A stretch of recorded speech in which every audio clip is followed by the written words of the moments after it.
ನಮಸ್ಕಾರ. ನೀವು ನೋಡ್ತಾ ಇದ್ದೀರಾ ನ್ಯೂಸ್ 18 ಡಿಜಿಟಲ್. ನಾನು ರಘುರಾಜ್.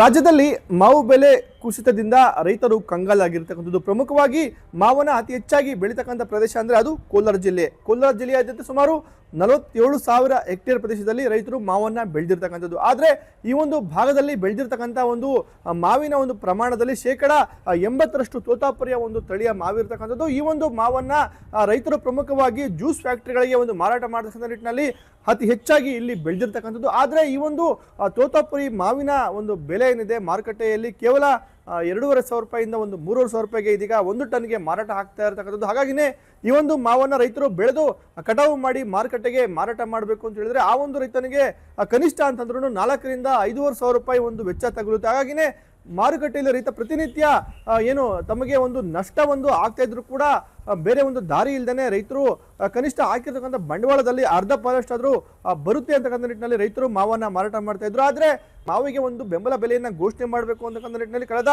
21 ದಿನಗಳಿಂದ ಮಾವು ಬೆಳೆಗಾರರ ಸಂಘ ಜೊತೆಗೆ ರೈತರು ಮತ್ತೆ ಪ್ರಗತಿಪರ ಸಂಘಟನೆಗಳು ಕೋಲಾರ ಜಿಲ್ಲೆಯ ಶ್ರೀನಿವಾಸಪುರ ಬಂದ್ಗೆ ಕರೆ ಕೊಡಲಾಗಿತ್ತು. ಈ ಒಂದು ನಿಟ್ಟಿನಲ್ಲಿ ರಾಜ್ಯ ಮತ್ತು ಕೇಂದ್ರ ಸರ್ಕಾರ ಇದೀಗ ಏನು ಸ್ಪಂದಿಸಿ ಇದೀಗ ಮಾವಿಗೆ ಒಂದು ಬೆಂಬಲ ಬೆಲೆಯನ್ನ ಘೋಷಣೆ ಮಾಡಿರ್ತಕ್ಕಂಥದ್ದು. ಪ್ರತಿ ಕೆಜಿ ಮಾವಿಗೆ 4 ರೂಪಾಯಿ 37 ಪೈಸದಷ್ಟು ಒಂದು ಬೆಂಬಲ ಬೆಲೆಯನ್ನ ಘೋಷಣೆ ಮಾಡಿರ್ತಕ್ಕಂಥದ್ದು. ಅಂದ್ರೆ 1 ಟನ್ ಮಾವಿಗೆ 4,375 ರೂಪಾಯಿಯಷ್ಟು ಬೆಂಬಲ ಬೆಲೆಯನ್ನು ಇದೀಗ ರಾಜ್ಯ ಸರ್ಕಾರ ಘೋಷಣೆ ಮಾಡಿರ್ತಕ್ಕಂಥದ್ದು. ಇವತ್ತು ಈ PDPS ಅನ್ನೋ ಸ್ಕೀಮನ್ನು ನಮ್ಮ ಬಳಿಗೆ ತಂದು ದೇಶದಲ್ಲಿ ಮೊಟ್ಟ ಮೊದಲ ಬಾರಿಗೆ ನಮಗೆ ಪರಿಚಯಿಸಿ ಎಲ್ಲ ವ್ಯವಸ್ಥೆ ಮಾಡಿದಂತಹ ಜಿಲ್ಲಾಧಿಕಾರಿಗಳಿಗೆ ನಾವು ಮೊದಲಿಗೆ ಅಭಿನಂದನೆಗಳನ್ನು ಸಲ್ಲಿಸಲು ಇಚ್ಛೆಪಡಿಸುತ್ತೇನೆ.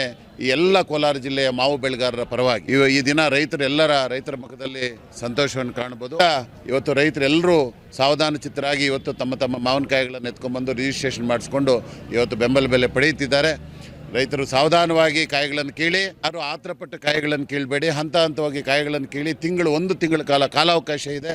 ಎಲ್ಲರೂ ರಿಜಿಸ್ಟ್ರೇಷನನ್ನು ಮಾಡಿಸ್ಕೊಂಡು ನಂತರ ಟೋಕನ್ಗಳನ್ನು ತಗೊಂಡು ತೂಕದ ಬಿಲ್ಗಳನ್ನು ಹಾಕ್ಕೊಂಡು ಮಂಡಿ ಬಿಲ್ಲನ್ನು ಹಾಕಿ APMCಗೆ ಸಬ್ಮಿಟ್ ಮಾಡಬೇಕು ಅಂತೇಳಿ ಮನವಿಯನ್ನು ಮಾಡ್ಕೊಳ್ತಾ ಇದ್ದೇನೆ. ಇದರ ಪ್ರಯುಕ್ತ ಇವತ್ತು ನಮ್ಮ ನಿರಂತರ ಹೋರಾಟದಲ್ಲಿ ನ್ಯೂಸ್ 18 ಕನ್ನಡದವರು ತುಂಬ ಶ್ರಮವಹಿಸಿ ನಮ್ಮ ನಿರಂತರವಾಗಿ ಮಾವು ಬೆಳೆಗಾರರ ಜೊತೆ ಇದ್ದು ನಮಗೆ ಬೆಂಬಲವನ್ನು ಸೂಚಿಸಿ ರೈತರಿಗೆ ಮಾವು ಬೆಂಬಲ ಬೆಲೆ ಬರೋದರಲ್ಲಿ ಅವ್ರದ್ದೂ ಕೂಡ ಒಂದು ಹೆಜ್ಜೆ ಇದೆ ಅನ್ನೋದಕ್ಕೆ ಸಂತಸ ವ್ಯಕ್ತಪಡಿಸ್ತಾ ಅವ್ರಿಗೂ ಸಹ ಅಭಿನಂದನೆಗಳನ್ನು ಸಲ್ಲಿಸಲು ನಾನು ಇಷ್ಟಪಡುತ್ತೇನೆ. ಮುಖ್ಯವಾಗಿ ಶ್ರೀನಿವಾಸಪುರದಲ್ಲಿ ಹೆಚ್ಚಾಗಿ ತೋತಾಪುರಿ ಬೆಳೆಯನ್ನು ಇಲ್ಲಿ ಬೆಳೀತಾರೆ. ಸೊ ಹಾಗಾಗಿ ಈಗ 1 ಟನ್ನಿಗೆ ಸರ್ಕಾರ 4,375 ರೂಪಾಯಿ ಪರಿಹಾರವಾಗಿ ಸಿಗುತ್ತೆ. ಮತ್ತು ಒಬ್ಬ ರೈತರಿಗೆ 1 ಎಕರೆಗೆ 4 ಟನ್ ಪ್ರಕಾರ ಅಪ್ ಟು 20 ಟನ್ವರೆಗೂ ಕೂಡ ಅವರಿಗೆ ಈ ಯೋಜನೆಯಡಿ ಒಂದು ಪರಿಹಾರವನ್ನು ಪಡೆದುಕೊಳ್ಳೋದಕ್ಕೆ ಅವಕಾಶ ಇರುತ್ತೆ. ಮೊದಲನೇದಾಗಿ ರೈತರು ನಮ್ಮ NEML ಪೋರ್ಟಲ್ ಮೂಲಕ ಅವರು ನೋಂದಣಿಯನ್ನು ಮಾಡ್ಕೋಬೇಕಾಗುತ್ತೆ. ಮೊದಲಿಗೆ ನೋಂದಣಿ ಮಾಡಿಕೊಂಡಿದ್ದ ನಂತರ ಅವರು ಚೆಕ್ ಪೋಸ್ಟ್ ಮೂಲಕ ಒಂದು ಗೇಟ್ ಎಂಟ್ರಿಯನ್ನು ಅವರ ವಾಹನದ ಮೂಲಕ ತೆಗೆದುಕೊಂಬಂದು ಗೇಟ್ ಎಂಟ್ರಿ ಮಾಡಿಸ್ಕೊಂಡು ಒಂದು ಚೀಟಿಯನ್ನು ಅವರು ಪಡೆದುಕೊಳ್ಬೇಕಾಗ್ತದೆ. ಪಡೆದುಕೊಂಡ ನಂತರ ಅವರು APMC ಮಾರುಕಟ್ಟೆಗೆ ಒಳಗಡೆ ಬಂದು ವೇಬ್ರಿಡ್ಜ್ ತೂಕ ಮಾಡಿಸಿ ಅವರು ಯಾವ ಮಂಡಿಯಲ್ಲಿ ಮಾರಾಟ ಮಾಡಬೇಕು ಅಂತ ಇರ್ತಾರೋ ಆ ಒಂದು ಮಂಡಿಯಲ್ಲಿ ಮಾರಾಟ ಮಾಡಿ ನಂತರ ಅವರಿಂದ ಬಿಲ್ಲನ್ನು ಪಡೆದುಕೊಂಡು APMC ಕಚೇರಿಗೆ ಈ ಎಲ್ಲ ದಾಖಲೆಗಳನ್ನು ಅವರು ಸಲ್ಲಿಕೆ ಮಾಡಬೇಕಾಗುತ್ತೆ. ಇದು 1 ತಿಂಗಳವರೆಗೂ ಕೂಡ ಇದು ಜಾರಿಯಲ್ಲಿ ಇರುತ್ತೆ. ಹಾಗಾಗಿ ರೈತರು ಏನು ಅರ್ಜೆಂಟ್ ಅನ್ನೋದು ಮಾಡ್ಕೊಳ್ಳೋದಿರ, ಯಾರು ತುಂಬ ಬೇಗ ಅದು ಕಾಯಿ ಏನಾದರೂ ಹಣ್ಣಾಗಿರುವಂಥದ್ದು ಅಥವಾ ಬಿದ್ದೋಗುವಂಥ ಆ ಥರದ್ದು ಏನಾರ ಸಂದರ್ಭ ಇದ್ದರೆ ಅಂಥ ರೈತರುಗಳು ಬೇಗ ಅದನ್ನು ನೋಂದಣಿ ಮಾಡಿಕೊಂಡು ಈ ಯೋಜನೆಯಡಿ ಪರಿಹಾರವನ್ನು ಪಡೆದುಕೊಳ್ಳೋದು ಸೂಕ್ತವಾಗಿರ್ತದೆ.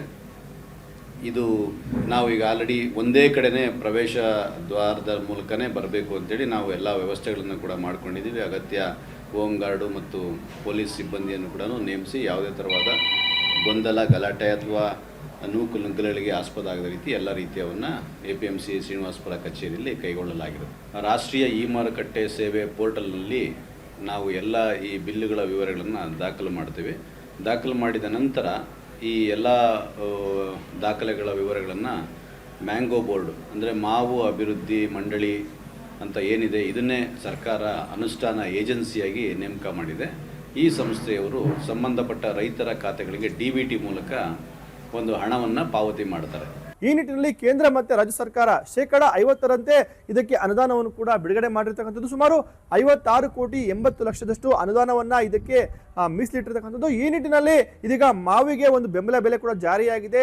ಜಿಲ್ಲೆ ಸೇರಿದಂತೆ ರಾಮನಗರ, ಚಿಕ್ಕಬಳ್ಳಾಪುರ ಜಿಲ್ಲೆ, ಬೆಂಗಳೂರು ಗ್ರಾಮಾಂತರ ಜಿಲ್ಲೆಯಲ್ಲೂ ಕೂಡ ಇದೀಗ ಮಾವಿಗೆ ಒಂದು ಬೆಂಬಲ ಬೆಲೆಯನ್ನ ಜಾರಿ ಮಾಡಿರ್ತಕ್ಕಂಥದ್ದು. ಆದ್ರೆ ಅತಿ ಹೆಚ್ಚಾಗಿ ಒಂದು ಲಾಭ ಅಂದ್ರೆ ಅದು ಕೋಲಾರ ಜಿಲ್ಲೆಗೆ ಸೇರುವಂಥದ್ದು. ಈ ನಿಟ್ಟಿನಲ್ಲಿ ರೈತರು ಶ್ರೀನಿವಾಸಪುರ APMC ಮಾರುಕಟ್ಟೆ ಜೊತೆಗೆ ರೈತ ಸಂಪರ್ಕ ಕೇಂದ್ರದಲ್ಲಿ ತಮ್ಮ ಒಂದು ನೋಂದಣಿಯನ್ನ ಮೊದಲು ಮಾಡ್ಕೊಳ್ಬೇಕಾಗಿರುತ್ತೆ. ನೋಂದಣಿಯನ್ನ ಮಾಡಿಕೊಂಡ ನಂತರ ತಂದೆಯಾಗಿ ನೋಂದಣಿ ಪ್ರಕ್ರಿಯೆಯನ್ನ ಮುಗಿಸಿದ ಮೇಲೆ ರೈತರು ತಮ್ಮ ಒಂದು ಮಾವಿನ ಲೋಡ್ ಸಮೇತವಾಗಿ ಮಾರುಕಟ್ಟೆಯ ಒಂದು ಪ್ರವೇಶ ದ್ವಾರಕ್ಕೆ ಬರಬೇಕಾಗಿರುತ್ತೆ. ನಂತರ ತಮ್ಮ ಒಂದು ಟ್ರ್ಯಾಕ್ಟರ್ನ ಒಂದು ತೂಕವನ್ನು ಕೂಡ ಅಲ್ಲಿ ಅಳತೆ ಮಾಡಿಸಬೇಕಾಗಿರುತ್ತೆ. ಆ ನಂತರ APMC ಮಾರುಕಟ್ಟೆ ಆವರಣದಲ್ಲಿರ್ತಕ್ಕಂಥ ಯಾವುದೇ ಒಂದು ಮಾವಿನ ಮಂಡಿಯಲ್ಲಿ ಕೂಡ ರೈತರು ಮಾರಾಟವನ್ನು ಕೂಡ ಮಾಡಬಹುದಾಗಿದೆ. ಆದ್ರೆ ಪ್ರತಿ ರೈತರಿಗೆ ಅಂತಂದ್ರೆ ಸುಮಾರು 5 ಎಕರೆಗೆ ಸೀಮಿತವಾಗಿ ಪ್ರತಿ ರೈತ 20 ಟನ್ ಮಾವನ್ನು ಮಾತ್ರ ಮಾರಾಟ ಮಾಡಲಿಕ್ಕೆ ಇಲ್ಲಿ ಸಾಧ್ಯವಾಗಿರುತ್ತೆ.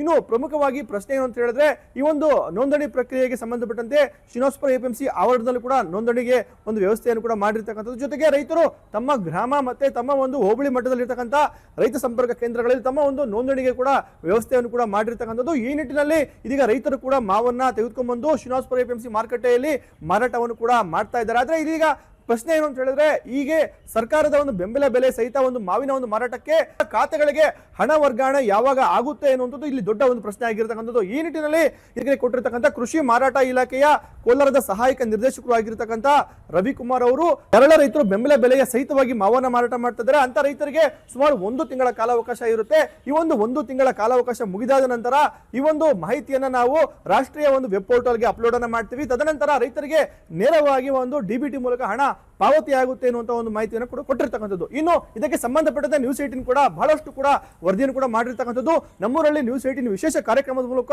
ವರದಿಯನ್ನು ಕೂಡ ಮಾಡಿದ್ವಿ. ಈ ನಿಟ್ಟಿನಲ್ಲಿ ಸರ್ಕಾರದ ಒಂದು ಕಣ್ತರಿಸುವಂತ ಕೆಲಸವನ್ನು ಕೂಡ ನ್ಯೂಸ್ 18 ಕನ್ನಡ ಮಾಡಿರ್ತಕ್ಕಂಥದ್ದು. ಇದಕ್ಕೆ ಪ್ರತಿಕ್ರಿಯೆ ಕೊಟ್ಟಿರ್ತಕ್ಕಂಥ ಜಿಲ್ಲಾ ಮಾವು ಬೆಳೆಗಾರರ ಸಂಘದ ಅಧ್ಯಕ್ಷರಾಗಿರ್ತಕ್ಕಂಥ ಚಿನ್ನಪ್ಪ ರೆಡ್ಡಿ ಅವರು ನ್ಯೂಸ್ 18ಗೆ ಒಂದು ಧನ್ಯವಾದವನ್ನು ಕೂಡ ಹೇಳಿರ್ತಕ್ಕಂಥದ್ದು. ಒಟ್ಟಾರೆಯಾಗಿ ಕೋಲಾರ ಜಿಲ್ಲೆಯಲ್ಲಿ ಈ ಬಾರಿ ಮಾವು ಬೆಳೆದಿರ್ತಕ್ಕಂಥ ರೈತರು ಬಹಳಷ್ಟು ಒಂದು ಸಂಕಷ್ಟಕ್ಕೆ ಸಿಲುಕಿರ್ತಕ್ಕಂಥದ್ದು. ಕೆಜಿ ಮಾವು ₹2, ₹3ಗೆ ಮಾರಾಟ ಆಗ್ತಿರುವಂತಹ ಹಿನ್ನೆಲೆಯಲ್ಲಿ ರೈತರು ಹಾಕಿರ್ತಕ್ಕಂಥ ಒಂದು ಬಂಡವಾಳ ಕೂಡ ಸಿಗ್ತಾ ಇಲ್ಲ. ಹಾಗಾಗಿ ರೈತರು ಇದೀಗ ಬೆಂಬಲ ಬೆಲೆಗೆ ಒತ್ತಾಯಿಸಿದ್ರು. ಏನು ನಿರೀಕ್ಷೆ ಅಂತಾನೆ ಇದೀಗ ರಾಜ್ಯ ಮತ್ತು ಕೇಂದ್ರ ಸರ್ಕಾರ ಬೆಂಬಲ ಬೆಲೆಯನ್ನು ಕೂಡ ಘೋಷಣೆ ಮಾಡಿದೆ. ಆದ್ರೆ ಈ ಬೆಂಬಲ ಬೆಲೆಯನ್ನು ಪಡೆಯಲಿಕ್ಕೆ ರೈತರು ಮಾವಿನಕಾಯಿಯನ್ನ ಮಾರಾಟ ಮಾಡಿದ ನಂತರ ಅಂದ್ರೆ ಈ ಒಂದು 1 ತಿಂಗಳ ಕಾಲಾವಧಿ ಮುಗಿದ ನಂತರ ರೈತರ ಖಾತೆಗಳಿಗೆ ಹಣವನ್ನು ವರ್ಗಾವಣೆ ಮಾಡೋದಾಗಿ ಇದೀಗ ಅಧಿಕಾರಿಗಳು ಕೂಡ ಮಾಹಿತಿಯನ್ನು ಕೊಟ್ಟಿರ್ತಕ್ಕಂಥದ್ದು. ರಘುರಾಜ್, ನ್ಯೂಸ್ 18, ಕೋಲಾರ.